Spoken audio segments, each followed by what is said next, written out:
تو ہم اپنے سیگمنٹ دین کی بات کا باقاعدہ آغاز کریں گے اپنے علماء کرام کا آپ سے تعارف کراتے چلے. ہمارے ساتھ موجود ہے علامہ تقی مہدوی صاحب, ہمارے ساتھ موجود ہیں ڈاکٹر جمیل راٹھوڑ صاحب, ہمارے ساتھ سالم بھائی بھی یہاں پر موجود ہیں, اور ساتھ میں ہمارے ساتھ موجود ہیں فرحانہ آویس. آپ ابھی سب کو السلام علیکم. السلام علیکم جی. اچھا, سب سے پہلے ہم جنگ بدر کے حوالے سے بات کریں گے. یہ ایسی جنگ جس میں مسلمانوں کو پہلی فتح نصیب ہوئی, کہاں 313 مسلمان اور کہاں وہ آگے ہزاروں کا لشکر. پھر اللہ پاک نے یہ بھی کہہ دیا کہ میں نے تمہیں غیب سے مدد عطا فرمائی, میں نے فرشتے بھیجے. تو یہ ذرا بتائیے گا یہاں پر, کیونکہ وہاں پہ لوگوں نے جن کو لڑتے ہوئے دیکھا وہ تو وہی صحابہ رسول تھے, اور اللہ پاک یہاں پہ کہہ رہے کہ میں نے فرشتے بھیجے. اعوذ باللہ من الشیطان الرجیم, بسم اللہ الرحمن الرحیم. جنگ بدر کا جو تاریخی پس منظر ہے وہ انشاءاللہ ہمارے ناظرین کے لیے بھی کسی حد تک اجمالی طور پر معلوم ہوگا, اس لیے میں بہت زیادہ اس کی ڈیٹیل میں نہیں جاؤں گا. صرف وہ افراد کی جو پہلی مرتبہ بھی دیکھ رہے ہیں ان کو کچھ اس سے بیان کر کے اس کی جو اصل نکات ہے اس کی طرف ہم آنا چاہیں گے. کہ آپ نے بالکل صحیح فرمایا کہ کفار کا 950 سے 1000 تک کی تعداد میں لشکر موجود تھا, اور مسلمانوں کا اس کے مقابلے میں 313 کا لشکر تھا, جی ہاں, جو 3 گنا کم تھا. اس کے باوجود فتح یابی نصیب ہوئی تو مسلمانوں کے لشکر کو نصیب ہوئی. کیوں؟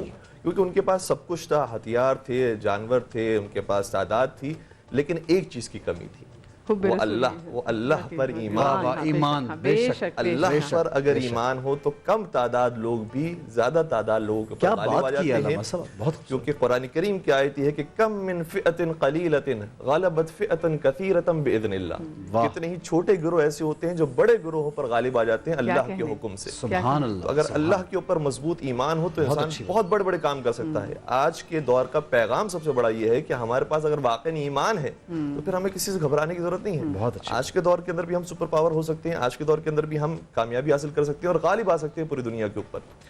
دوسری بات یہ ہے کہ اس جنگ کے اندر ہمیں ایک نشان بھی پتہ چلتا ہے کہ اس جنگ کے اندر آپ دیکھیں, ویسے امام جعفر صادق علیہ السلام یہ اشارہ بھی فرماتے ہیں جب مولا غازی عباس کی زیارت پڑھتے ہیں تو حالانکہ وہ کربلا کا واقعہ ہے, لیکن اس کے اندر بھی زیارت کا جملہ پڑھتے ہیں کہ اشہد و اشہد اللہ انک مضیت علی ما مضی بہ البدریون, کہ حضرت عباس اے میرے چچا میں یہ گواہی دیتا ہوں اور میں خدا کو بھی گواہ بناتا ہوں اس بات پر کہ آپ نے اسی راستے کو اختیار کیا جو جنگ بدر میں شہید ہونے والوں کا راستہ. کیا بات ہے, وہی راستہ آپ نے اختیار کیا. کیوں؟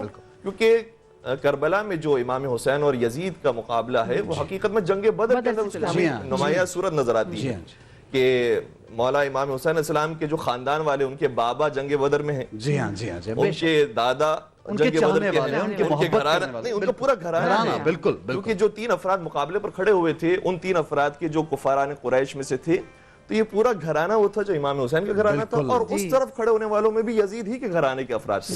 صحیح. اور وہاں پر جو مقابلہ ہوا ہے تو صرف امام علی علیہ السلام نے بلکہ تینوں ہی نے کامیابی حاصل کی. سبحان اللہ. اور پھر اس جنگ کے اندر سب سے زیادہ کافروں کو واصل جہنم کیا ہے حضرت علی ابن ابی طالب علیہ السلام. بالکل.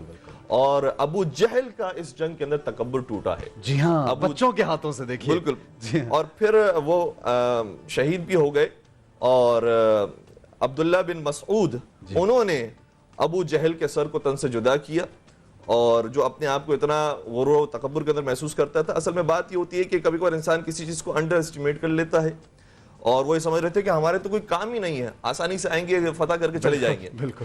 لیکن سامنے سے جو سامنے سے مسلمانوں نے ان کے اوپر حملہ کیا ہے اس کے اندر ایک خاص بات یہ ہے کہ پہلے ایک واقعہ پیش آیا تھا کہ ابو سفیان شام سے مکہ جا رہا تھا. اس وقت مسلمانوں نے اس کے کاروان کے اوپر حملہ کیا تھا تاکہ مال لے سکے. اب سوال یہ پیدا ہوتا ہے کہ مال کیوں لے رہے تھے؟ اس لیے کیونکہ مکہ میں خود جو مسلمان رہتے تھے, مہاجرین رہتے تھے, ان کے مال پر کفاران قریش نے قبضہ کر لیا تھا. تو اسلام اس بات کی اجازت دیتا ہے کہ قصاص ہو اور جتنا مال تم سے لیا گیا ہے وہ واپس لے لو. ٹھیک ہے. تو ابو سفیان کے لشکر پر اس طرح سے حملہ ہوا, اور یہ جب جا کر اطلاع دیتا ہے ابو جہل کو اور کفاران قریش کو, تو ان کے اندر تیش کی فضا قائم ہوتی ہے کہ یہ کیسے ہو سکتا ہے کہ مسلمان اتنی کم تعداد کے اندر ہم پر حملہ آور ہو جائے.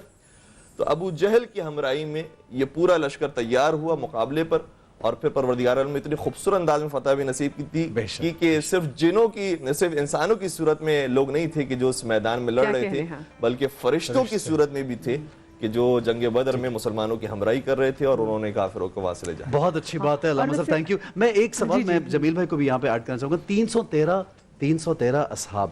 اچھا یہ خاص نمبر ہے جمیل بھائی اور علامہ صاحب آپ سے بھی, میں فرحان صاحبہ سے بھی.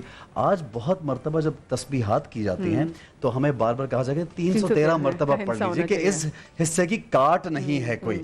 نمبر 1 یہ. دوسرا یہ کہ قرآن پاک میں جو صحابی بدر تھے ان کا ذکر بھی آیا, ان کے لیے آیتیں بھی نازل ہوئی, اور رسول خدا صلی اللہ علیہ وآلہ وسلم نے بار بار ہمیشہ ان کی تعریف بھی فرمائی. اس کے بارے میں کیا کہیں گے؟ ساتھ میں 313 کے نصیبے کہ امام مہدی کا بھی ظہور تبھی ہوگا جب 313 مومن, یہ ہنسا اللہ پاک کو اتنا پسند ہے تو یہ ہنسا اس وقت بھی استعمال کیا جائے. بالکل جی. بسم اللہ الرحمن الرحیم. الصلاۃ والسلام علیکہ یا رسول اللہ وعلی آلہ و اصحابہ یا حبیب اللہ.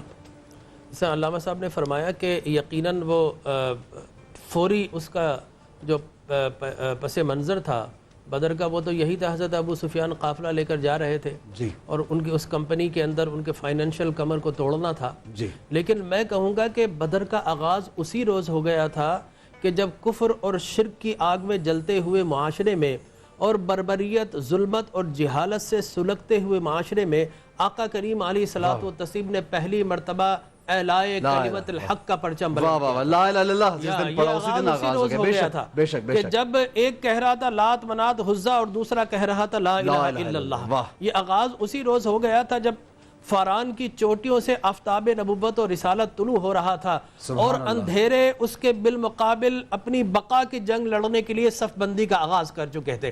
یہ آغاز تو اسی روز ہو گیا تھا جب ایک کہہ رہا تھا قولوا لا الہ الا اللہ تفلحوا اور دوسرا کہہ رہا تھا معاذ اللہ تبا لک اما جمعنا. یہ آغاز اسی روز ہو گیا تھا جب شمع توحید کے پروانے اور میخانے عرفان کے متوالوں کو تپتے ہوئے ریگزاروں پر, برننگ کولز پر پیٹ کے بل, پیٹ کے بل لٹایا جاتا تھا اور وہاں پر احد احد کی صدائیں لگائی جاتی تھی. لیکن میں کہوں گا کہ قرآن نے اس واقعے کو یوم فرقان کہا ہے, یعنی حق و باطل کے تمیز فرق کا. اس کی وجہ کیا ہے؟ بڑی اہم بات ہے. دیکھیے کہ وہ قبیلہ بھی ایک تھا, معاشرہ بھی ایک تھا, رنگ و نسل بھی ایک تھے, ان کی زبان بھی ایک تھی, کوئی ڈیفرنس ان میں موجود تھا, سب ایک تھے. لیکن کیا وجہ تھی جب بدر آئی تو حضرت علی کرم اللہ وجہ الکریم اپنے بھائی عقیل بن ابی طالب کے بالمقابل ہے, حضور اکرم صلی اللہ علیہ وسلم کے بالمقابل حضرت عباس ہے, حضرت عمر کے بالمقابل ان کے ماموں حشام ہے, حضرت ابو بکر کے بالمقابل عبد الرحمن بن ابی بکر ہیں. یہ سارے رشتے باہم ایک تھے لیکن بدر کے اندر ایک دوسرے کی دشمنی میں کھڑے تھے, ایک دوسرے کو قتل کرنے کے درپے تھے. وجہ کیا تھی؟ وجہ ایک ہی ان میں ڈیفرنس تھا, اور وہ ڈیفرنس کیا تھا کہ وہ شرک کی طرف سے آ رہے تھے اور یہ توحید کے علم بردار تھے. ان کا وہ لات اور منات کی عزا حبل کے قدموں میں گرنے والے تھے, یہ قدم مصطفیٰ میں بیٹھنے والے تھے. لہٰذا یہ ایمان کا فرق تھا, اور فرقان اس لیے کہا گیا کہ بتا دیا کہ لوگوں ساری چیزیں مشترک ہوں لیکن ایمان کا معاملہ آ جائے تو رشتوں کو قربان کر دیا جائے گا اور غلامی مصطفیٰ کے نسبت کے پرچم کو بلند کر دیا جائے گا. کیا بات ہے ڈاکٹر صاحب, بہت سی فرحانہ صاحبہ کو بھی, فرحانہ صاحبہ کو بدر کے ہم نے دیکھے جو ریپرکوشنز ہیں وہ ہم نے احد میں بھی دیکھے کہ کس طرح سے بدلے کی آگ میں جلتے ہوئے, جیسے ہم نے دیکھا کہ جناب حمزہ کو جب شہید کیا گیا پھر ہندا نے آ کے کیسے ان کا کلیجہ بھی چبایا تھا, تو وہ ہم نے دیکھا کہ صرف وہ احد تک نہیں رہا, پھر وہی اگر نیچے جاتا جاتا جاتا وہ ہم نے کربلا میں بھی دیکھا کہ وہ جو تھی آگ تھی وہ اس تک ہمیں نظر آئی کہ جب امام حسین کا سر بھی لایا گیا تھا تو یہ کہا گیا کہ آج اگر میرے بدر کے ہوتے بزرگ تو میں ان کو دکھاتا کہ میں نے بدلہ پورا کر لیا. بالکل صحیح. بسم اللہ الرحمن الرحیم. جیسے کہ علامہ صاحب نے بیان کیا, میں اس کو ایک چیز اور ایڈ کرنا چاہوں گی. جو یوم الفرقان کہا گیا اور جو اس کی وضاحت کی گئی, قرآن پاک نے خود کہا کہ حق اور باطل کو واضح کر دینے والا.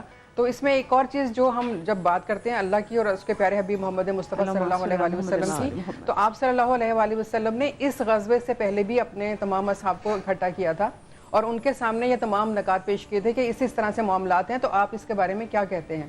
وہ تمام جانثار صحابی آپ صلی اللہ علیہ وآلہ وسلم پر فدا ہونے والے ہر طرح سے تیار تھے کہ ہم اللہ اور اس کے حبیب محمد مصطفیٰ صلی اللہ علیہ وآلہ وسلم کے لیے کچھ بھی کرنے کے لیے تیار ہیں. اور اس میں ایک صحابی مقداد بن اسود رضی اللہ تعالیٰ عنہ کا ذکر ملتا ہے جنہوں نے کہا کہ ہم بنی اسرائیل والوں کی طرح نہیں ہیں, جنہوں نے حضرت موسیٰ علیہ السلام سے کہا تھا کہ تم جاؤ اور تمہارا رب جا کے لڑے, ہم آپ کے ساتھ کھڑے ہیں, اور اگر آپ ہمیں کہہ دیں کہ جا کے سمندر میں چھلانگ لگا دو تو ہم چھلانگ لگا دیں گے. تو اصل بنیاد جو ہے نا وہ محبت ہے, جو جب آپ اللہ سے اور اس کے پیارے حبیب محمد مصطفیٰ صلی اللہ علیہ وآلہ وسلم کتنا مقام ہے جناب مقداد کے. آپ کی اجازت کے ساتھ ایک بریک پہ ہمیں جانا ہے, انشاءاللہ واپس آ کے مکمل کریں. چھوٹا سا بریک لیتے ہیں, دیکھتے رہیے سما کا رمضان یا رمضان کا سما. جی